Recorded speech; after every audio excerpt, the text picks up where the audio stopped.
하나님께서 우리를 친구라고 부르셨습니다. 예수님은 언제나 우리와 함께하고 계심을 압니다. 하나님 아버지, 오늘도 친구 되시는 예수님과 함께 나아가는 우리들의 삶이 되기를 소망합니다. 그리고 주께서 들려주시는 그 말씀을 오늘 우리의 마음을 열어서 주의 말씀을 듣기를 소망합니다. 하나님의 말씀이 우리에게 참으로 귀한 영적 이정표가 되기를 소망합니다. 주여 말씀하옵시고 주여 저희들 그 길을 알게 하시고 그 길을 걸어갈 수 있는 힘을 더하여 주시옵소서. 이 한 시간 온전히 성령 하나님 운행하여 주시기를 소망하오며 예수님의 이름으로 기도드리옵나이다. 아멘. 할렐루야. 네, 오늘도 하나님의 크고 놀라운 은혜가 우리 스데그의 모든 성도들 위해 충만하게 임하기를 예수님의 이름으로 축복합니다. 아멘.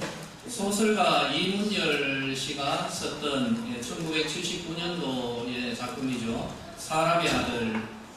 TV 문학관에서도 다루었던 그러한 작품입니다. 기억에 참 많이 남습니다. 주인공은 신학생이죠. 민요섭이라는 사람입니다. 그런데 기독교의 이 회의를 품고 방황을 하다가 결국에는 사이비 교주 비슷한 그런 길을 걸어갔습니다. 그러다가 조동팔이라는 청년을 만납니다. 이 청년은 주인공의 그 열혈 제자가 되었습니다. 그래서 자기의 젊음을 불사질러 버리는 것이죠. 그러면서 주인공을 추종합니다. 조동팔은 도둑질까지 하면서 그 모든 필요한 재정을 조달했습니다. 그의 꿈은 그리고 그의 미래는 오직 민요섭이라는 사람, 그리고 그가 늘 말하던 자기들의 그 세계, 그 안에 온전히 자기의 꿈과 미래를 다 두었던 것입니다. 그런데 자기가 추종하던 서성격인 이 민요섭이 점차 자기가 말하는 것에 회의를 품기 시작하고 어느 기도원에서 참여하고 다시금 전통 기독교로 귀의하려고 들었습니다. 그 뜻을 제자 조동팔에게 은근히 이렇게 슬쩍 비추자 조동팔은 굉장히 괴로워합니다. 그러다가 그 주인공, 자기의 스승인 민요섭을 죽여버립니다. 그리고는 자기도 자살을 하는 그러한 스토리입니다. 비록 소설이기는 하지만 조동팔이라는 이 청년이 자기 모든 것을 다 바쳐서 따르고 신봉하던 스승 민요섭. 그런데 그 스승이 같이 함께 하다가 이제 자기들의 그 세상, 추구하던 그 이상, 여기에서 발을 빼려하자 이 조동팔은 자기 스승을 죽여버렸다라는 그 내용, 그리고 자기도 알코올 과다의 수치로 그렇게 죽게 됩니다. 자살이죠. 바로 이런 내용이 요한복음의 본문을 정리해서 좀 생생하게 떠오르게 되었습니다. 예수님께서는 간혹 심상치 않은 말씀을 하곤 하셨습니다. 제자 중에 한 사람이 자기를 배반하며 또 팔 것을 이야기한 거죠. 제자들은 쇼크를 받습니다. 각자 예수님을 팔 그 사람이 자기가 아닌 것을 확인받기 위해서 굉장히 예를 쓰기도 했습니다. 게다가 수제자격인 베드로에게 예수님은 이런 말씀을 합니다. 베드로야, 너는 나를 부인하게 될 것이다. 굉장히 큰 충격입니다. 심지어 예수님께서는 이런 말씀도 합니다. 나는 너희들을 떠난다라는 것이죠. 이것이 바로 오늘 우리가 읽는 본문의 상황인 것입니다. 3년 전에 예수님께서 자기들에게 오셔가지고 자기들을 부르셔서 그때로부터 예수님과 함께 다녔습니다. 가만히 사는 사람에게 예수님께서 다가오셨다라는 거죠. 그리고 예수님이 말씀합니다. 야, 너 나 따라오너라 하는 것이죠. 제자들은 자기의 모든 것을 포기했습니다. 집과 아비와 하던 일들까지 다 내려놓고 따라오라고 하신 그 예수님께 자신의 모든 것을 내려놓고 예수님을 따랐던 것이죠. 자기들을 부르신 예수님 안에서 꿈과 소망을 부풀리면서 함께 더불어서 자기들이 꿈꾸던 그날이 오기를 고대하면서 나아갔습니다. 물론 제자들의 꿈과 소망은 조금 벗어나 있었기도 했습니다. 예수님께서 로마를 무너뜨리고 그 옛날 다윗의 제국과도 같은 참 위험 있는 나라를 이루는 것입니다. 제자들이 감히 이런 꿈과 소망, 기대를 가질 수 있었던 이유가 있습니다. 예수님은 정말 대단한 분이셨기 때문입니다. 적어도 자기들이 보기에는 그러했던 것이죠. 그야말로 풍문화처럼 이스라엘 전역을 누비며 다녔습니다. 때로는 떡 몇 덩어리를 가지고 여러분 5,000명 이상을 먹이셨습니다. 그래도 남았습니다. 그 누구도 제어하지 못하던 귀신 들린 자들을 말씀 한마디로 탁 제압해버리는 것이죠. 바람과 파도까지도 잠잠케 되었습니다. 눈먼 자, 귀먹은 자, 나병한 자, 심지어 죽은 사람까지도 다시 살리시던 예수님을 바로 곁에서 보았기 때문입니다. 제자들의 결론은 이겁니다. 능력자다. 바로 이렇게 생각하는 거죠. 바로 이 능력으로 로마를 무너뜨리고 우리들의 새 세상을 바로 이루실 분이 예수님이시다 확신했던 것입니다. 지금은 비록 복음을 전하고 약한 자를 치유하는 바로 이 선에 머무르고 있지만은 언젠가는 예수님의 이 능력으로 나라를 이루리라, 바로 이런 꿈을 제자들이 다 가졌던 것입니다. 그리고 예수님께서 그 나라를 이루면 제자들 자기들도 예수님 덕에 좋은 자리 한 자리 차지하게 되리라는 그런 꿈과 기대를 가지는 것이죠. 여러분, 이거는 당연합니다. 제자들 나무랄 필요가 없습니다. 저도 역시 그런 생각하고 아마 다녔을 것이라 생각합니다. 제자들의 꿈과 기대는 과도하고 뒤떨어지기도 했지만은 하지만 확실한 한 가지 사실이 있습니다. 그것은 예수님이 그들의 전부였습니다. 여러분 생각해 보십시오. 3년 동안 때로는 길거리에 노숙도 하고 때로는 굶주리고 여러분 좋지 않은 상황에서도 예수님을 이들 제자들은 온전히 한결같이 따랐던 것입니다. 그들의 마음의 소망은 반드시 우리 예수님께서 그 능력을 가지고 로마를 무찌르고 나라를 이루실 것이야. 이것이 그들을 여러분 지탱했던 하나의 힘과 소망이 되었던 것이죠. 근데 예수님께서 어느 날 말씀합니다. 얘들아, 나는 간다라고 하는 겁니다. 아직 뭐 하나 제대로 이루어지지도 않았는데 예수님께서 가신다라고 하네요. 심지어 예수님은 이런 말씀을 합니다. 나는 죽는다라고 하는 겁니다. 이 이야기를 어떻게 받아들일 수가 있을까요? 우리가 바로 제자들의 입장이 한번 되어 보아야 여러분 어렴풋이라도 깨닫게 될 겁니다. 조동팔 같은 성격의 사람이 제자 중에 한 사람 되어 있었다면 예수님은 곤욕을 치러야 됩니다. 그런데 그와 비슷한 일들이 성경에 기록이 되어 있습니다. 다만 성경은 조금 순화시켜서 기록을 하고 있는 것이죠. 마가복음 8장 32절에 의하면 베드로는 예수를 붙들고 항변하였다라고 하는데요. 이 말씀은 굉장히 순화된 그런 번역입니다. 그 원뜻은 이렇습니다. 이 베드로가 예수님을 어떻게 해요? 바싹 잡아당기면서 항의를 했다. 이것이 원문의 내용입니다. 결국 이 말은 무슨 뜻일까요? 예수님의 멱살을 딱 잡고 항의를 한다는 거예요. 나는 간다라고 하니까 베드로가 예수님을 밀어붙이고 벽에다 밀어붙이고 멱살을 탁 잡으면서 자기에게 끌어당기면서 항의를 하는 것입니다. 그거는 뭘까요? 우리를 부를 때는 언제고 지금 와서 아무 대책도 없고 이루어진 것도 없는데 떠나신다고요? 베드로의 말은 이겁니다. 누구 마음대로 갑니까? 누구 마음대로 가십니까? 이게 베드로의 마음이고 바로 그 표현이 멱살을 잡은 것, 여기서 드러나는 것이죠. 제자들의 마음을 우리보다도 더 잘 헤아리시는 예수님께서 왜 떠나실까요? 예수님의 떠나심에 어떤 의미가 있겠습니까? 예수님은 그러므로 자신이 떠나는 이유를 제자들에게 그리고 오늘 성경을 보는 우리들에게 설명을 하십니다. 그 이유는 우리들 역시 귀를 기울여 들어야 할 말씀인 것이죠. 14장 초반부에서 예수님은 이런 말씀을 합니다. 너희는 근심하지 말라. 근심하지 않을 수가 있습니까? 가신다라고 하는데요. 죽는다라고 하는데 어떻게 제자들이 근심하지 않을 수가 있겠습니까? 그러나 예수님은 말씀합니다. 너희는 마음에 근심하지 말라. 하나님을 믿으니 또 나를 믿어라. 내 아버지 집에 거할 곳이 많도다. 그렇지 않으면 너희에게 일렀으리라. 내가 너희를 위하여 거처를 예비하러 가노니 가서 너희를 위하여 거처를 예비하면 내가 다시 와서 너희를 내게로 영접하여 나 있는 곳에 너희도 있게 하리라. 예수님은 제자들이 거할 영원한 처소를 얘기하러 가신다라는 바로 그러한 것입니다. 그 준비를 다하면 반드시 내가 너희들에게로 다시 오실 것이다라는 약속을 주십니다. 제자들은 당시로서는 예수님의 이 말씀을 죽었다 깨도 이해 못합니다. 도대체 무슨 말씀을 하시는가? 그냥 혼란스러웠을 겁니다. 그러나 성령님이 오시고 성령님은 예수님께서 하신 이 말씀을 기억나게 하셨습니다. 그리고 그 의미를 깨닫게 하셨던 것이죠. 그때에서야 제자들은 예수님의 이 말씀을 이해합니다. 그러나 오늘 우리들은 이미 이 말씀의 뜻을 잘 알고 있습니다.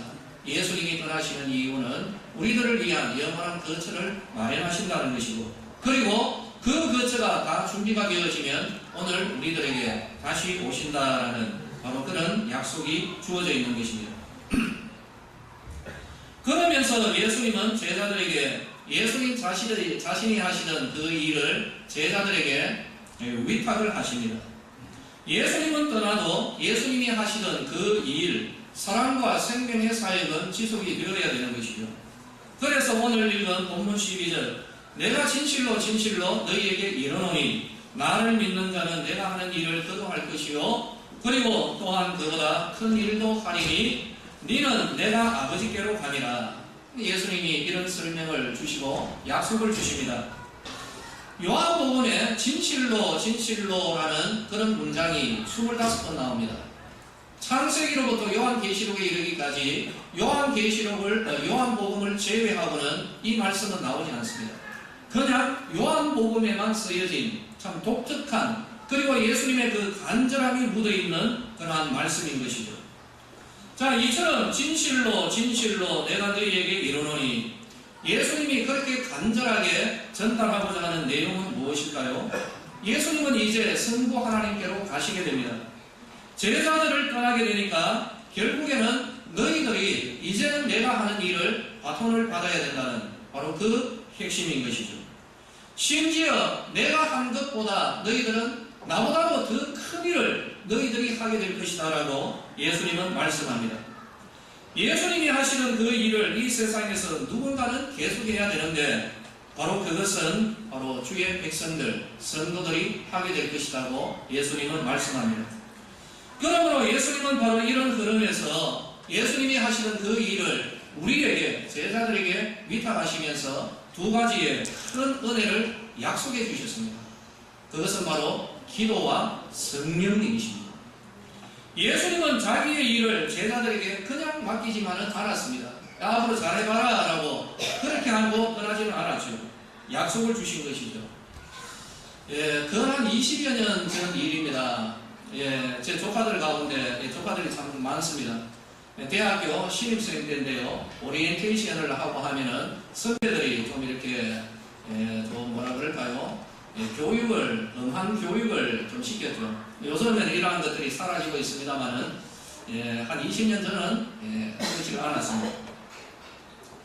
제 희미한 기억인데요, 제가 들었던 기억은 이렇습니다. 제 조카한테 선배가 와가지고 심부름을 하나 시키더라는 것입니다.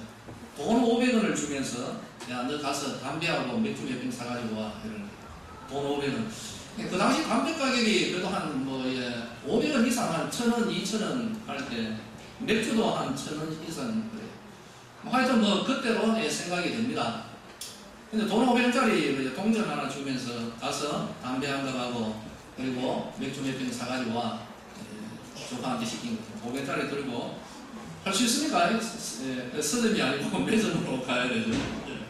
매점으로 가서 자기 주변에 있던 만원짜리인지 5천원짜리인지 모르겠습니다. 끄집어내서 담배 한 갑하고 맥주 몇 병을 샀답니다. 비닐봉지에 넣고 그 서름 돈이 2,000원 받았대요. 2,000원 들고. 그래서 선생님한테 그 한 갑하고 맥주 몇 병하고 그 서름 돈 2,000원하고 같이 드렸답니다. 그러니까 그렇게 좋아하더래요. 그 이후로는 상당히 편했다라고 그렇게 이야기를 한 게 아직까지 기억이 남습니다. 이스라엘이 애굽에서 종로로 탈 때 노역을 했습니다. 그런데 애굽의 왕은 유대인들에게 이런 말을 합니다. 야, 너희들 벽돌을 만들어야 되는데 황토벽돌, 이 황토벽돌 안에는 볏짚이 좀 들어가줘야 탄탄하다라고 합니다. 근데 이 애굽의 왕은 말합니다. 야, 너희들 벽집은 너희들 스스로 알아서 구해가지고 벽돌을 만들어라. 그렇게 명령을 했죠. 대학 선배나 애국의 왕에게 공통점이 하나 있습니다. 그것은 도둑놈들입니다.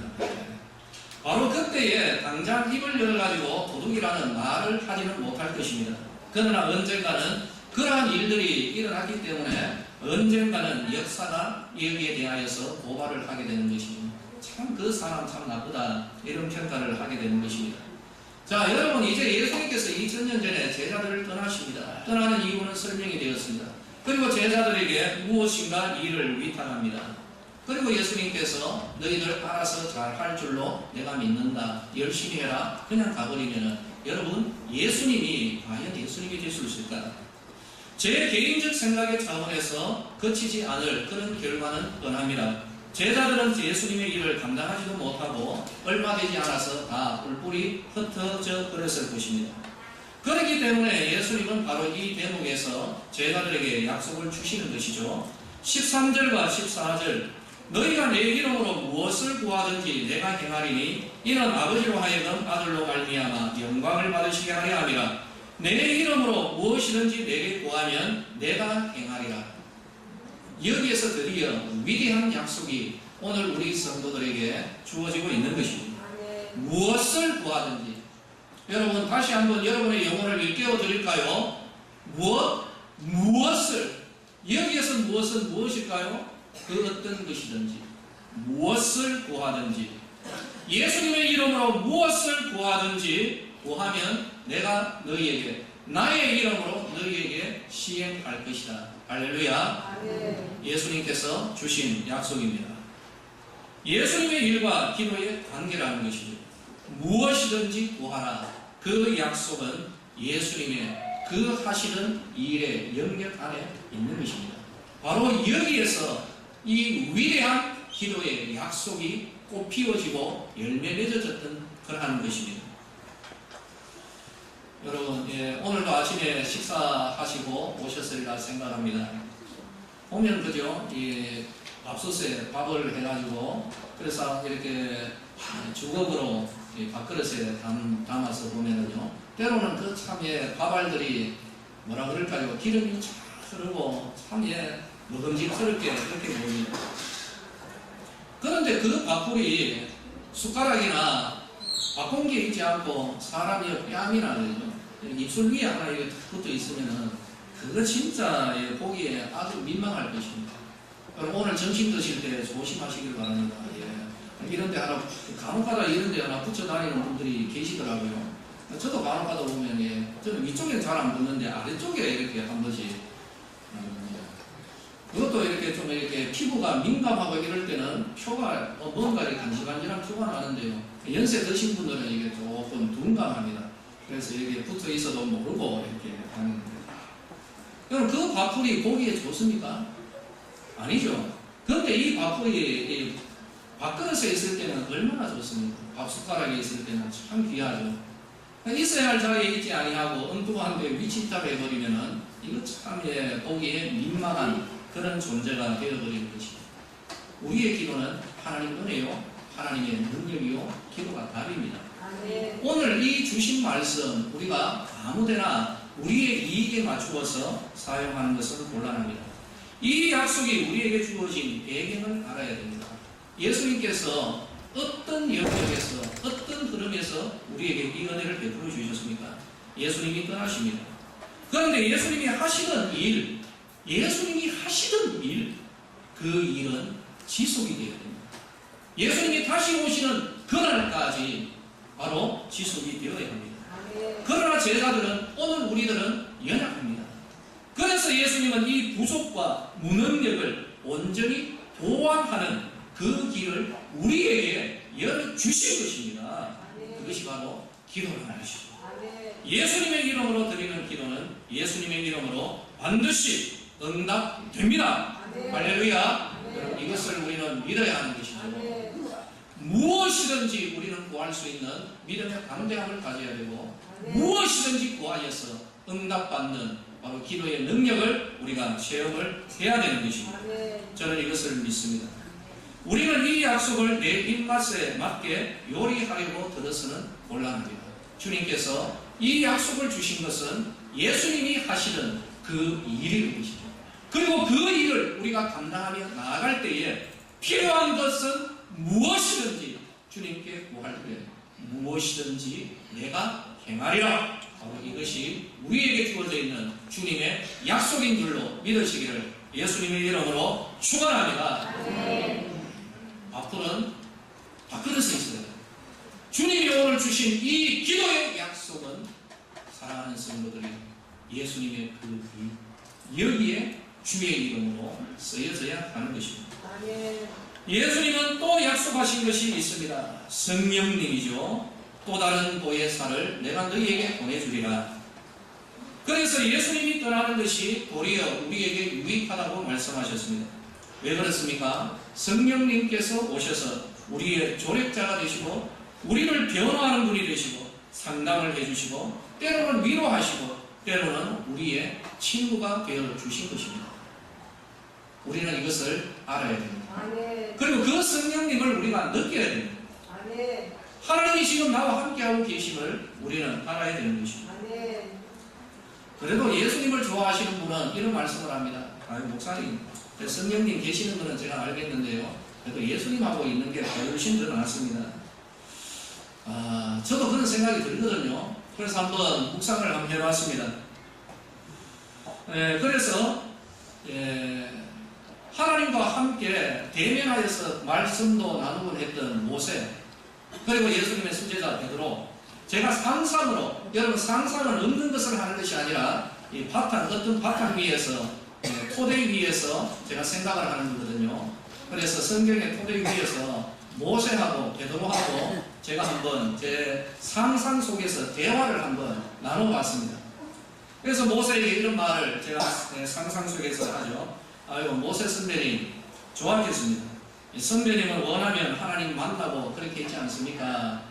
그러니까 이 상상 속에서 모세 선배님이 고개를 올리면서 신경질을 내면서 이런 말을 합니다. 김 목사, 니 지금 누구 놀리나? 너희들은 시내산 성지순례 할 때 낙타 타고 올라가지 않냐? 그런데 그런 소리 하면 안 된다라는 것이죠. 나는 하나님 한번 만나려고 하면은 산꼭대기까지 개거품 부으면서 그렇게 올라갔고 내려올 때는 돌비 큰 것 2개 들고 그렇게 내려왔다. 이렇게 이야기를 하는 거죠. 40일 금식하고 하나님 말씀 듣고 내려왔다라는 그러한 답을 들을 수가 있는 것입니다. 여러분, 모세는 1년에 몇 차례 예수님 만나면 완전히 해골될 것입니다. 그만큼 힘이 들죠.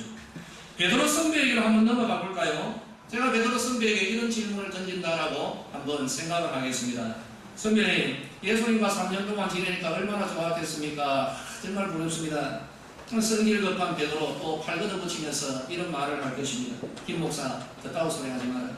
예수님 모시고 다니다가 한 번씩 눈에 안 보이면 찾으러 다닌다고 시급했고, 그래도 좀 안정될 만 하면 고난받고 죽는다 하더니 진짜 죽었고, 부활해가지고 좀 우리가 안정된다 싶었는데 간다 하면서 진짜 가더라. 이런 말을 우리에게 들려주지 않겠습니까?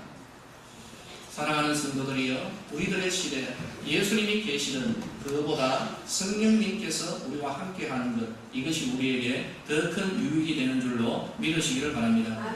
예수님께서 가시고 다른 예수님, 보혜사 성령님이 우리에게 함께하고 있는 것입니다. 찾으러 다닐 필요도 없고 산꼭대기에 올라갈 필요도 없습니다. 40일 금식기도 안 해도 언제든지 우리가 함께하고 계시는, 우리의 영혼 가운데 계시는 성령님을 여러분 의식하시기를 바랍니다. 그리고 이 성령님은 우리와 함께 하시면서 예수님의 그 뜻을 기억나게 하시고 그 뜻을 우리에게 전달하실 것입니다. 예수님이 이 세상 그리고 제자들을 떠나면서 주신 은혜가 더 풍성합니다. 기도와 보혜사 성령님의 약속입니다. 이 모든 약속은 이미 우리에게 이루어져 있습니다. 우리는 이것을 누리면 되는 것이죠. 그런데 예수님은 15절에서 이런 말씀을 합니다. 너희가 나를 사랑하면 나의 계명을 지키리라. 계명이라고 하니까 또 율법적 생각이 나서 좀 긴장이 됩니다. 근데 우리 성도님들께 다시 한번 여쭤보도록 하겠습니다. 저는 종종 우리 성도님들께 여러분 하나님 사랑하십니까? 라고 묻습니다. 우리 할렐루야 성가대를 향해서 한번 여쭤볼까요? 우리 할렐루야 성가대원들, 여러분 하나님 사랑하십니까? 예. 아유, 그래도 참, 예, 억지로라도 그래 다녀주시니까 제가 얼마나 고마운지, 이 딱 이렇게 다물고 있으면 얼마나 민망하겠습니까? 그러면 또 하나 묻겠습니다. 여러분, 하나님 사랑하시는데요. 하나님 사랑이 뭐예요? 어떻게 하십니까? 네, 지금부터는 이제 경계령이 내립니다. 쓸데없는 말 하지 말자. 버티면 된다라는 그런 것입니다. 서울에 가려면요, 서울 간다 하시는 분들이 계시죠? 예, 그래요. 가시면 되죠. 어떻게 가실래요? 머릿속에 가는 길과 방법이 들어있어야 서울로 갈 수 있습니다. 승용차를 타고 가든지, 열차를 타든지, 고속버스를 타든지, 머릿속에 있어야 서울 가는 것이 가능합니다. 하나님 사랑한다 늘 말하죠. 그럼 하나님 사랑이 뭡니까? 하나님 사랑을 우리가 알아야 하나님을 사랑하든지 뭘 하든지 뭐 그렇게 할 것 아닙니까? 저는 우리 성도님들께 이걸 굉장히 좀 강조하고 싶습니다. 감정으로 하나님을 향하여서 눈물을 흘리는 것, 그게 사랑인가? 아니면은 어떻게 하는 것이 사랑인가? 요한은 하나님 사랑에 대한 정의를 우리에게 분명히 내려줍니다. 요한일서 5장 3절, 하나님을 사랑하는 것은 이것이니 우리가 그의 계명들을 지키는 것이라. 분명히 하나님 사랑에 대한 정의를 주셨는데 여기에서도 계명을 언급합니다. 그러면 또 율법을 지켜야 되는가? 그런데 그 요한이 이렇게 말합니다. 요한일서 3장 23절, 그의 계명은 이것이니 곧 그 아들 예수 그리스도의 이름을 믿고 그가 우리에게 주신 계명대로 서로 사랑할 것입니다. 하나님 사랑은 우리가 예수님 잘 믿고 우리들 형제, 우리 성도들끼리 미워하지 않고 질투하지 않고 끄집어내리지 않고 여러분 서로 사랑하며 힘이 되어주는 것, 이게 바로 하나님 사랑이다 우리에게 말씀하고 있는 것입니다. 자, 이제 바로 이런 이해가 우리 성도님들의 머릿속에 들어가 있습니다. 이제 다시 여러분들에게 도전하며 묻겠습니다. 하나님 사랑하십니까? 그 사랑이 무엇입니까? 하나님이 보내신 그 아들 독생자 예수님을 믿는 것입니다. 그리고 주님께서 우리에게 허락하신 나 같은 성도들을 미워하지 말고 질투난다고 해가지고 자꾸 모함하지 마세요. 어떤 말 만들어내지 마시고 존중해주고 아껴주고 약한 자를 세워주는 것, 이게 하나님 사랑입니다. 굳이 눈물 안 흘리셔도 되는 거예요. 굳이 뭐 어떤 수고 폭포 위를 기어 올라가지 않아도 되는 것입니다. 예수님 말씀대로 잘 믿으시고 그리고 예수님의 친구 되는 내 친구의 친구들을 친구로 대해주시는 것, 이것이 바로 하나님 사랑이라는 바로 그것을 우리가 알아야 할 것입니다. 하나님 사랑 많이 하시기를 예수님의 이름으로 축복합니다. 그런데 그 요지는 이것입니다. 너희들이 나를 사랑한다라고 말하는데 그러면 나를 사랑하는 자는 내가 행하는 일들을 너희들도 할 것이다. 이것이 예수님의 요지입니다. 사랑하는 성도들이여, 예수님을 향한 우리의 사랑은 예수님이 하시는 그 일들을 하는 바로 그곳에서 우리의 사랑이 입증되어집니다. 다시 한번 말씀드릴까요? 예수님은 이렇게 말씀합니다. 나를 사랑하는 자들은 내가 하던 일을 할 것이고 내가 한 것보다 더 큰 일들도 하게 될 것이다. 이것이 예수님이 우리에게 주신 말씀입니다. 자, 그러면은 우리 성도님들 다시 한번 저를 바라보시기를 바랍니다. 예수님 일이 뭡니까? 사랑이 뭐냐? 이제 그 사랑에 대한 정의가 여러분 개인적인 정의가 아니라 사도 요한을 통하여서 주님이 우리에게 주신 사랑의 정의입니다. 예수님을 믿는 것이고 예수님의 친구의 친구인 성도들을 사랑하고 아끼며 존중하는 것, 이게 하나님 사랑입니다. 엉뚱하게 하늘 쳐다보고 사랑합니다. 그러지 마세요. 하늘 쳐다보지 마시고 여러분 주변을 보시고 이분들이 예수님의 친구의 친구다라는 사실을 알고, 지난주에 한 말씀드렸죠. 제가 존경하던 분, 그분의 기르던 강아지, 이 강아지도 귀여워 보이는 바로 이것이라서. 그러므로 이제는 우리는 하나님 사랑에 대한 길을 합니다. 그런데 오늘의 말씀은 이겁니다. 그럼 예수님 이름 뭔가? 이걸 우리가 알아야 됩니다. 자, 지금부터 한 몇 초 동안 예수님의 일 머릿속으로 떠올리십시오. 예수님의 일입니다. 나를 통하여서 예수님의 일이 이루어지고 있는가? 예수님은 분명히 떠나면서 내가 하는 일을 너희들이 해야 되는데 이를 위해서 내가 기도와 보혜사 성령을 보내주신다 했습니다. 예수님의 일이 무엇인가? 이제 됐습니다. 제가 묻지는 않겠습니다. 저의 결론은 이것입니다. 제가 혹시 실수할 수도 있겠습니다만은 제가 짐작으로 여러분들께 이 말씀드립니다. 지금 여러분들의 머릿속에 떠오르는 그 모든 것 다 폐기처럼 하십시오. 그건 멀리 생각하지 마십시오. 이거 하는 것 저거 하는 것 교회 일 이거 저거 다 집어 던지십시오. 다 집어하십시오. 달리 생각하십시오. 예수님이 하시고자 하는 일, 하셨던 일, 그리고 하고자 하는 일, 나에게 예수님이 지금 무엇을 하기를 원하는가? 옆에 있는 사람 보지 마시오. 다른 데 내가 해야 할 그것을 보지 마시오. 자신을 보시오. 나를 보자는 거예요. 나를. 왜? 예수님이 지금 나에게 무엇 하기를 원하십니까? 예수님이 하고자 하는 일, 곁에 있는 사람 보지 마시오. 나를 보십시오. 예수님이 과연 나에게 지금 무엇을 하기를 원하시는가? 그 일 하십시다. 아멘. 예수님이 지금 나에게 바라시는 일이 무엇인가? 여러분 이것을 알고 바로 그 일을 나에게 하십시다. 네. 여러분 바로 이것이 저는 오늘 여러분들에게 정말 간절하게 표현을 바꾸겠습니다. 여러분이 아니라 우리 나도 포함해서 하고 싶은 그러한 일이 되는 것이죠. 제 개인적인 의견이고 그리고 여러분들을 향한 권고입니다. 첫째, 하나님 앞에 거룩입니다. 하나님 앞에 구별되십니다.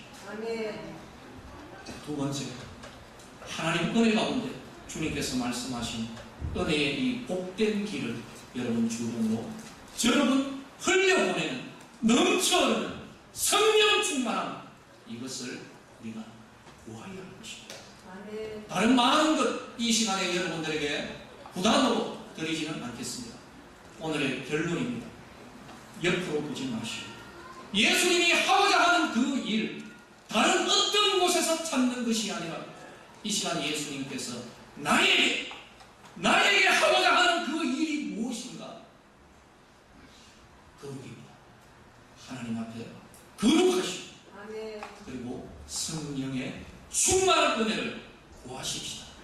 이것이 바로 예수 그리스도 재림할 때까지 예수님께서 우리에게 하고자 하시는 바로 그 일이 될 것입니다.